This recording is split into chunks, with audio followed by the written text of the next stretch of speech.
আসসালামু আলাইকুম, আপনাদের সবাইকে স্বাগত জানাচ্ছি এখনকার আলোচনায়। আপনাদের সঙ্গে আছি আমি সিরাজুল ইসলাম। দর্শক, আজ পবিত্র শুক্রবার, সবাইকে জুমা মুবারক। দর্শক, অনেক গুরুত্বপূর্ণ খবর আছে। বাবালবান্দে প্রণালী এবং লোহিত সাগরে জাহাজ চলাচল নিরাপদ করতে এবং স্বাধীনভাবে যাতে জাহাজ চলাচল করতে পারে এই লক্ষ্য ঘোষণা করে সৌদি আরব 14 সদস্যের একটি জোট ঘোষণা করেছে। এই জোটে বাংলাদেশও থাকবে বলে খবর পাওয়া গেছে। এদিকে গত রাতেও ইরানের পক্ষ থেকে মার্কিন ঘাঁটি লক্ষ্য করে ড্রোন হামলা চালানো হয়েছে। ইরানের জাতীয় সংসদের স্পিকার বাকের কলিবফ তিনি বলেছেন, কেশম দ্বীপে আমেরিকা যে বর্বর হামলা চালিয়েছে তার জন্য তাদেরকে মূল্য দিতে হবে।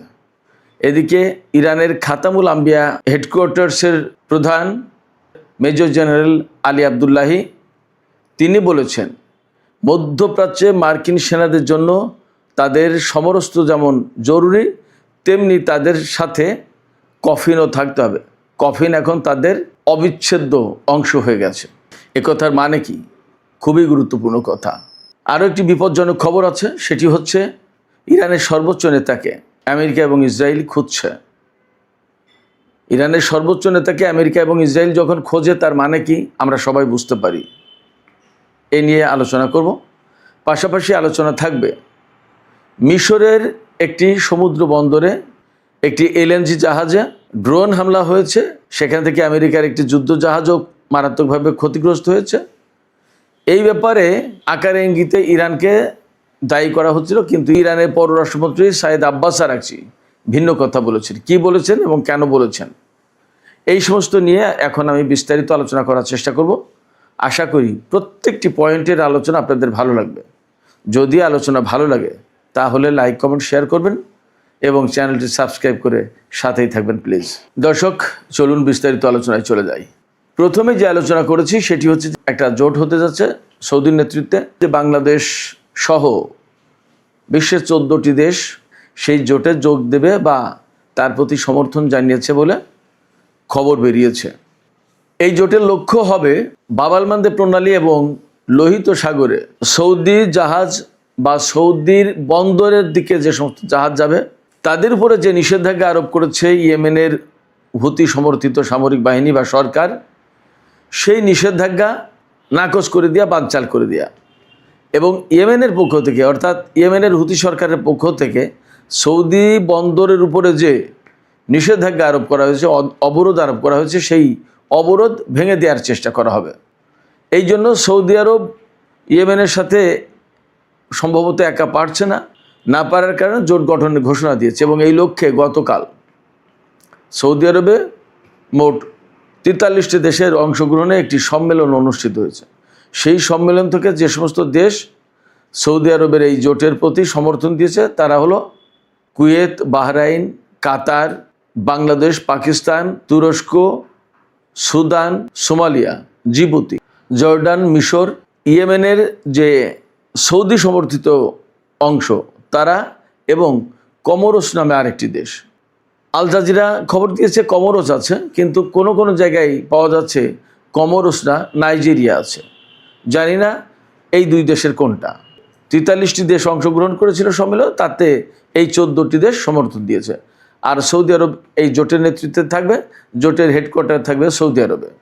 লক্ষণীয় বিষয় হচ্ছে মধ্যপ্রাচ্যের যে সমস্ত দেশ রয়েছে তার ভিতরে গুরুত্বপূর্ণ কয়েকটি দেশ এই জোটে নেই, যেমন ইরাক, ওমান এবং সংযুক্ত আরব আমিরাত।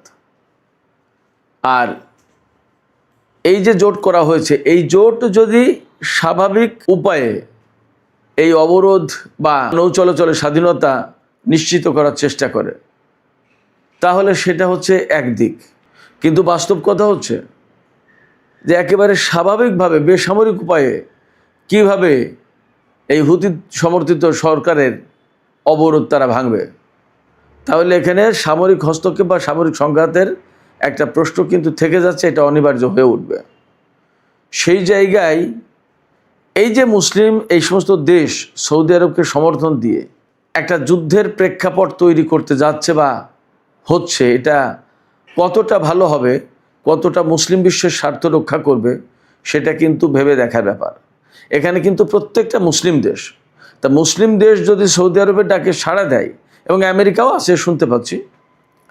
তো মুসলিম দেশগুলো যদি সৌদি আরবের ডাকে সাড়া দেয়, তাহলে আমার প্রশ্ন হচ্ছে এই মুসলিম দেশগুলো কেন সম্মিলিতভাবে সৌদি আরবকে এই কথা বলছে না যে ইয়েমেন তো আপনাদের একেবারে প্রতিবেশী দেশ এবং একটা দরিদ্র দেশ, তারাও মুসলিম দেশ, তার সাথে যে সমস্যা, সেই সমস্যাটা কূটনৈতিক উপায়ে আলাপ আলোচনার মাধ্যমে, সংলাপের মাধ্যমে সমাধান করি। আসুন আমরা সবাই এ ব্যাপারে হেল্প করি, আমরা সবাই মিলে এতে মধ্যস্থতা করি। এটা কিন্তু অনেকে বলতে পারতো, বিশেষ করে তুরস্ক, পাকিস্তান, অনেক দেশ। কিন্তু তা না করে এখন নতুন করে কেন এরকম জোটবদ্ধ হচ্ছে আমি বুঝতে পারি না। সৌদি আরব নিজেই তো বিশ্বের সবচেয়ে বেশি অস্ত্র আমদানি করা বা অস্ত্র কেনা দেশ। আমেরিকা, ইউরোপের প্রচুর পরিমাণে অস্ত্র সৌদি আরব কেনে। আমেরিকার অস্ত্র শিল্প তো টিকেই আছে সৌদি আরবে, কাতার এবং সংযুক্ত আরব আমিরাতের টাকার উপরে, কুয়েতের টাকার উপরে। সেই সৌদি আরব ইয়েমেনের চেয়ে অনেক বেশি শক্তিশালী অনেক দিক দিয়ে। তার সাথে আবার 15-16টা দেশ, 14-15টা দেশ লাগছে জোট করতে ইয়েমেনের বিরুদ্ধে লড়াই করার জন্য।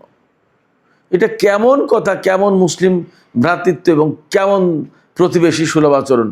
সৌদি আরব হচ্ছে পবিত্র মক্কা মদিনা শরীফের খাদেম, মুসলিম বিশ্বের নেতা, তাদেরকে আমরা অনুকরণ করব।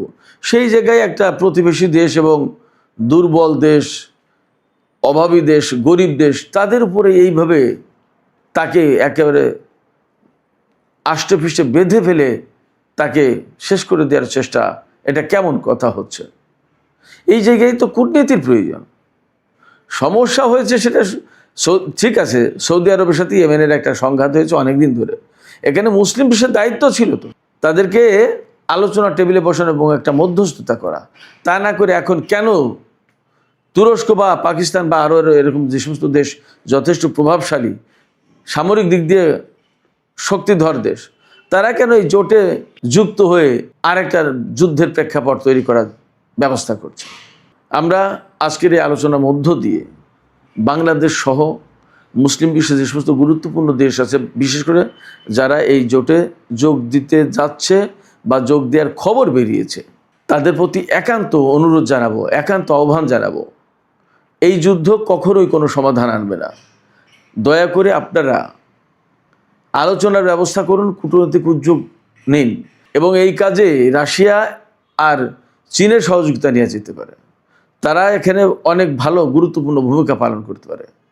একটা বিষয় খেয়াল করবেন, যখন 2015 সালে সৌদি আরব ইয়েমেনের সাথে যুদ্ধে জড়িয়ে গেল এবং তখনও জোট করে জড়িয়েছে, সৌদি আরব একা না, এটা কিন্তু আমেরিকার বৈশিষ্ট্য।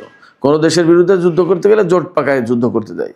তো সেই জায়গায় পাকিস্তান কিন্তু সৌদি ডাকে সেই জোটে যুক্ত হয়নি এবং যুদ্ধ করেনি। পাকিস্তানের প্রধানমন্ত্রী ছিলেন তখন নওয়াজ শরীফ, এখনকার যে শাহবাজ শরীফ তার বড় ভাই। পাকিস্তান কিন্তু যথেষ্ট কৌশলে এবং শক্ত অবস্থানে থেকে সৌদি আরবের পক্ষে সেই সময় যুদ্ধে নামেনি, যদিও সৌদি আরবের সাথে পাকিস্তানের অনেক অনেক সামরিক চুক্তি আছে। আমি জানি না, এখনই বলা যাচ্ছে না যে কি হচ্ছে অ্যাকচুয়ালি, সৌদি আরব এই জোট নিয়ে যুদ্ধ শুরু করবে কিনা, কিন্তু জোট যে কারণে বা যে উদ্দেশ্যে গঠন করা হচ্ছে তাতে সংঘাত অনিবার্য হয়ে উঠবে মোটামুটি বলা যায়। এই জায়গায় বাংলাদেশের ভূমিকা কী হবে তাও জানি না। বাংলাদেশ এখানে অনেকভাবে কৌশল নিতে পারে, হয়তো জোটের প্রতি রাজনৈতিক সমর্থন দিতে পারে, কিন্তু যুদ্ধে অংশ নিল না। সামরিক অভিযান যদি কোনো কিছু পরিচালনা করে সেখানে অংশ নিল না। বাংলাদেশের অনেক জনশক্তি সৌদি আরবে আছে, সেখান থেকে রেমিটেন্স আসে, আমাদের অনেক বাজার বা আমাদের অর্থনীতির একটা গুরুত্বপূর্ণ অংশ হয়ে গেছে সৌদি আরব, ঠিক আছে। কিন্তু সৌদি আরবের কাছে তো আমরা দাসখত দিন, এটাও তো ঠিক। আমরা জনশক্তি পাঠিয়েছি, আমাদের জনশক্তি তো এমনি এমনি কাজ করছে না। আমরা সেখানে পয়সা নিচ্ছি, তাদের কাজ দিচ্ছি। আমাদের জনশক্তির উপরে তো তাদের অর্থনীতি দাঁড়িয়ে আছে। আমাদের জনশক্তি রপ্তানি করছি, তারা যে আমাদেরকে বিশেষ উপকার করে দিয়েছে ব্যাপারটা তাও না। আমাদের জনশক্তি তাদের অর্থনীতিকে দাঁড় করে রেখেছে এবং চালিয়ে রেখেছে। আমাদের জনশক্তি বলতে আমাদের ভারতের, পাকিস্তানের, বিশ্বের বিভিন্ন দেশের জনশক্তি গিয়ে সৌদি আরবের অর্থনীতি গড়ে দিয়েছে এবং সেটা চলছে। আর সেখানে জনশক্তি পাঠিয়েছি বলে তাদের হয়ে যুদ্ধ করতে হবে, এটাও কোনো যুক্তিসঙ্গত না, এটা একটা অন্যায় দাবি। এই জায়গা থেকে বাংলাদেশকে একটু শক্ত অবস্থানে থাকতে হবে আমি মনে করি। আবার কূটনীতির আশ্রয় নিতে হবে।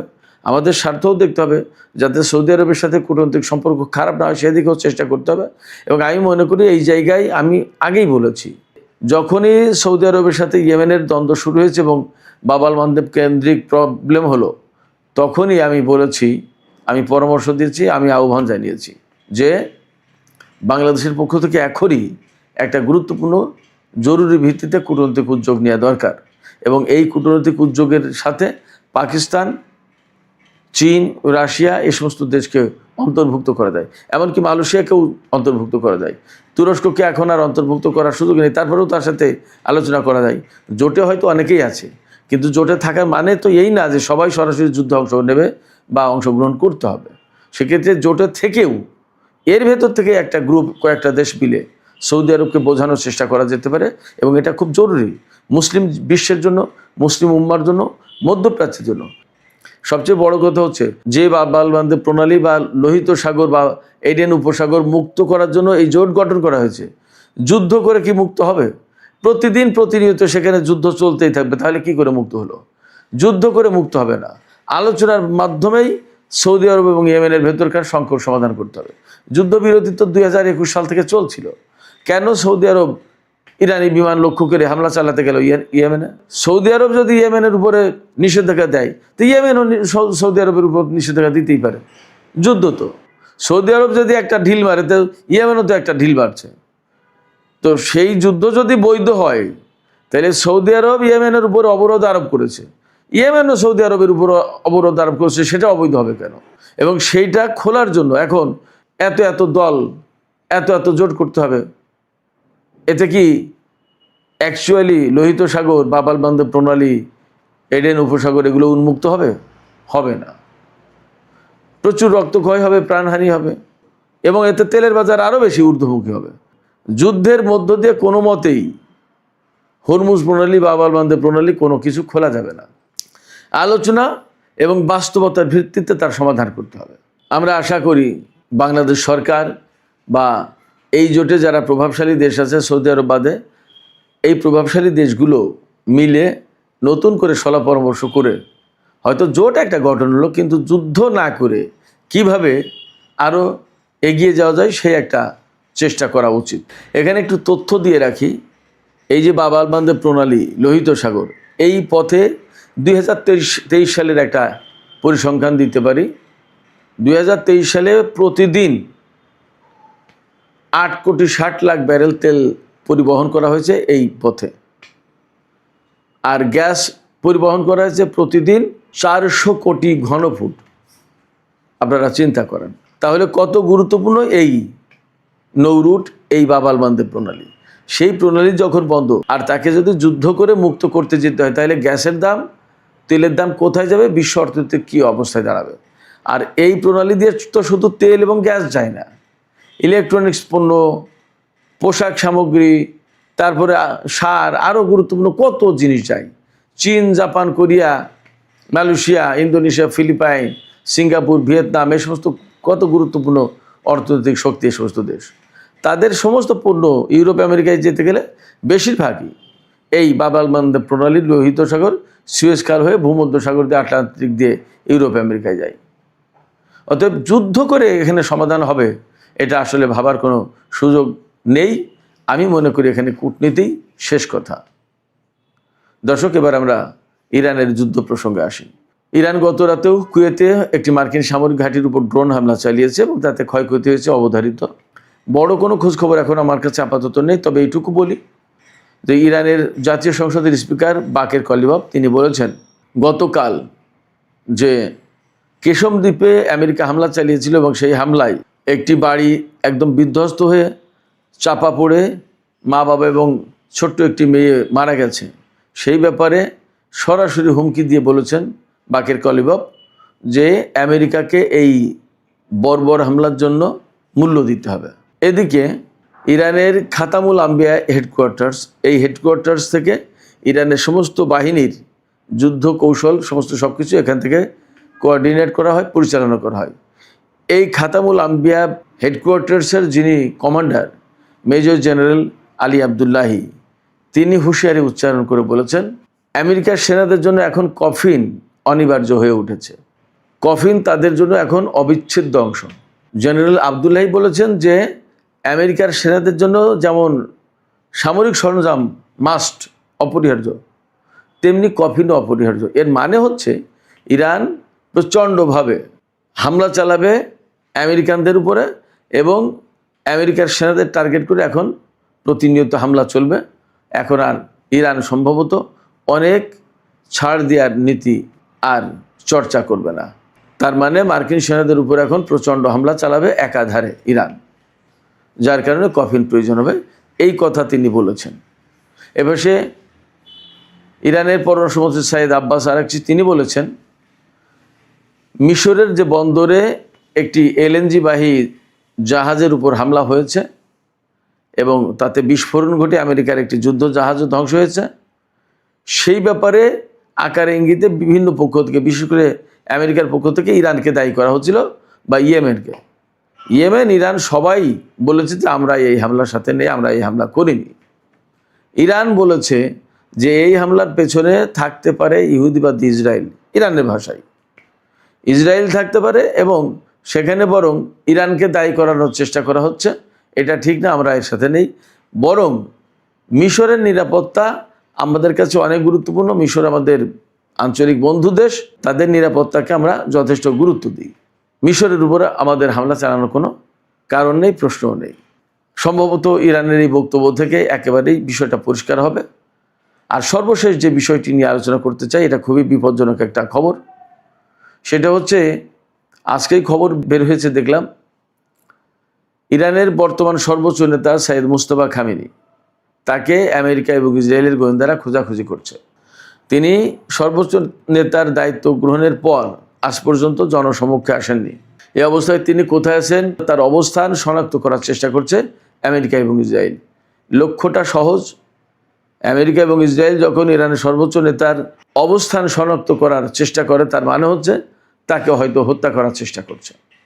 কিন্তু একথাও ঠিক, ইরানের সাবেক সর্বোচ্চ নেতা সাইয়েদ আলী খামেনিকে হত্যা করে আমেরিকা কি তার লক্ষ্য অর্জন করতে পেরেছে?